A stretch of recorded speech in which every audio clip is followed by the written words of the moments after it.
For over 45 years, Patagonia has given a damn about the clothes they make and their impact on the environment. Join them this holiday season as you consider what you give. Pass along cherished gear that you no longer use. Try something new with a friend. Repair that favorite jacket or donate to a good cause. Get inspired with more ideas at patagonia.com/stories. And cheers to the joy of giving on a living planet. So at our office here in Seattle, we have a bookshelf full of maps. Some of them are from our local mountains, the Cascades, and some are a little bit farther afield, the Sierra. There's a bunch from the desert, and there's also a growing number of river guides.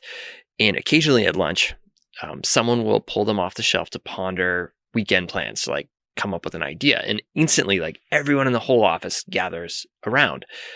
People start telling stories, and people start making plans. They'll say, I've been there, I want to go there. And I know that a map technically is an object. It's made of paper. You can fold it. That's all true. But it's more than that. It's almost like a portal into the past or the future.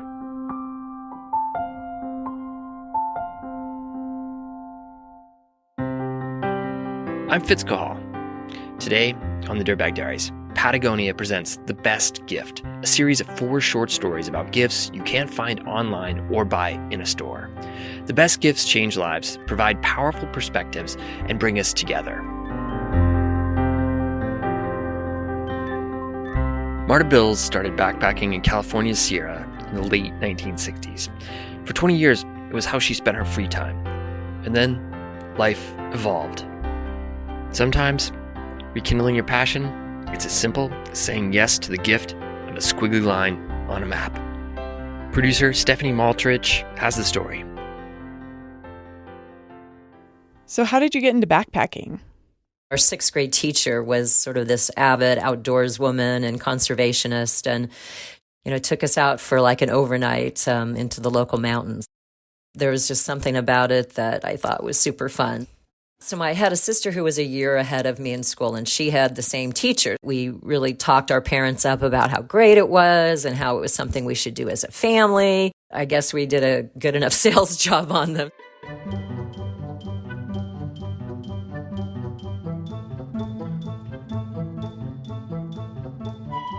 There's a place where it still exists called Bear Paw Meadow, where you can go up and they have tents set up and they feed you. And so it was a great kind of baby step into backpacking without carrying all the gear. So that was our first family trip, and it was successful enough that they agreed to go a couple more times.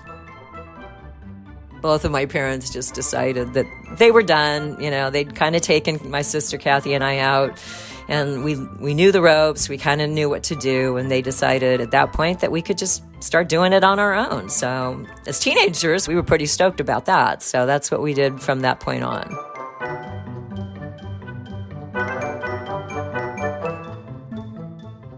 When I met my husband, I was happy to learn that he was into backpacking too. So then he and I started taking an annual trip together, and we realized at a certain point we were ready to start planning to start a family. And we just decided we would take what we thought was going to be a final backpacking trip for a while. So we planned a longer one than we'd ever done. It was 9 days and about 90 miles, and, super challenging into a really pretty part of the Sierras. And that was it. We took the one last trip, and shortly thereafter, Marissa joined the family. So our timing was good.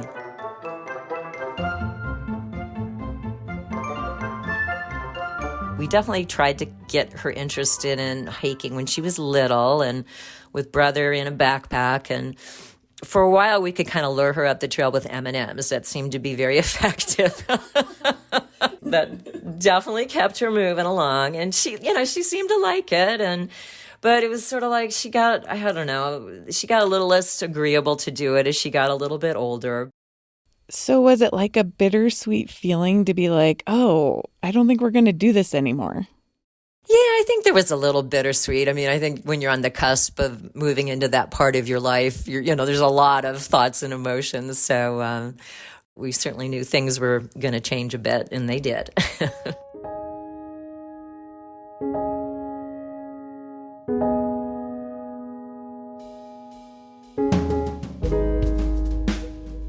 The years sped by. The kids became teenagers. They graduated high school and went to college.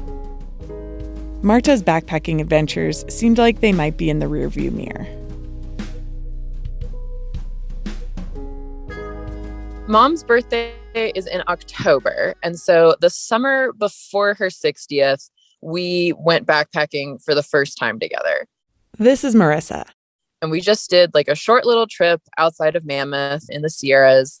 It was so pretty. We had such a good time. And I just remember being out there and thinking like, this is so much fun. A section of the trip that we did was on the John Muir Trail. So I was kind of thinking about like, how do we go backpacking again? Oh, it would be really cool to do the whole trail. At that point, Marissa decided to gift her mom a John Muir Trail map. And by giving her this map, she was kind of saying, this is what we're doing. If I gift her this like ridiculously long trail, kind of forces us to make the time to do this, which is great because it's really fun. And then it's also like a definitive thing that we'll do together every single summer. And that kind of forces us to take that time to spend together too. And then it was like, well, if it's a present, then she can't say no. What do you remember about the day she opened her present and saw this map? She was pretty shocked. I think it definitely took a little bit of time for her to process that. And I don't really think she thought it was real. And that's where I think my brain was just like trying to compute, how will we do this? It's going to take 3.5, 4 weeks. How am I going to get time off of work? And then she said, no, we'll do it in sections. We'll do it over a few summers. And it was like, oh, okay. So now this is, stringing together multiple backpack trips. And, I figured there was a good likelihood it would happen. I think the only concern I had was just knowing that sometimes life does interfere. And even though it's something you want to do, things can make it not possible to do so. I think that first morning you start on the trail, this sense of almost little butterflies in your stomach. Like, here we have this plan to hike this many days over these miles. And are we going to be able to do it? Is everything going to go smoothly? What lies ahead? What adventures lie ahead? So that feeling is absolutely the same. And then just the awe of the beauty of, the Sierras and the granite and the lakes. And, those are just special moments to share those with another person. And to have it be Marissa was just wonderful.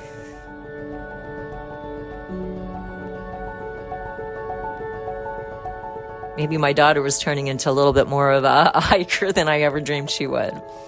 Every year she's kind of like, oh yeah, if we finish. I was like, no, we're going to finish. So I don't think she necessarily thought that it was like 100% going to happen. She will be more shocked than anybody when we actually complete this. So far, so good. We've every summer since gotten out there. What felt different about backpacking this time around so many years later? I mean, it was fun to have it be with Marissa. I mean, my sister and I, when we went, we just, it's sort of like you just get into a routine. She did certain things. I did certain things. We had our jobs. We had our roles. We had it down. With Marissa, she was adamant that because it was a gift, like I didn't have to do anything. I could just come along and she would do the meal planning and on and on. So it was very much the first time just kind of sitting back and letting her be the leader, which, as a parent is kind of fun to do. It's sort of switching roles. I just love having this as an excuse to like make sure that we go backpacking every year and that this gets to be a part of her life, because she likes to say that there's not going to be that many more years that she's going to do this, but that's ridiculous. She's in like amazing shape. And if she wants to keep doing this, she can. So I like that in some ways it's kind of convincing her, hopefully, that she still can do these things, that her backpacking days are not over. When your 20-something daughter suggests something that she wants to do with you, you probably, the right answer is yes. It's just something I don't think I necessarily would have picked up again if Marissa hadn't gifted me this. I don't know that I would have thought to start doing it again on my own. And she certainly helped me understand that I can. And, hopefully we'll finish maybe even this year, the John Muir Trail. And I would think at this point that probably won't be the end of my backpacking days. So that's pretty pretty nice to think about that is still in the future as well.